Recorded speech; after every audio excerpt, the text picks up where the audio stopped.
சம்பு முனி வேள்வியிலே ஆதிசிவன் வேர்வையாலே அக்கினியில் ருத்திரமாய் அவதரிச்சு எழுந்தையனோ கந்தனவன் வேல் கொடுக்க ஆணவத்தில் ஆட்டமிட்ட வாதாவி கதை முடித்த வீர மகராசன் எனோ இந்திரனின் பெண் மணந்து 8 திசை குலம் செழிக்க நாடாண்ட மூத்தையனா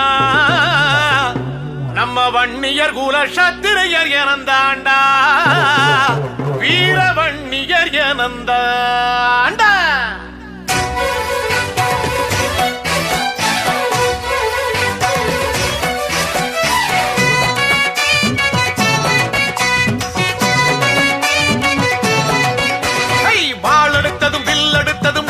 நந்தாண்டா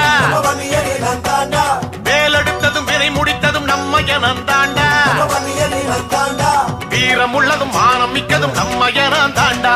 ஈரமுள்ளதும் பாசம் உள்ளதும் நம்ம நந்தாண்டா மலை பிளந்து சிலை வடித்ததும் நம்ம நந்தாண்டா கலை வளர்த்து காவல் செய்ததும் நம்ம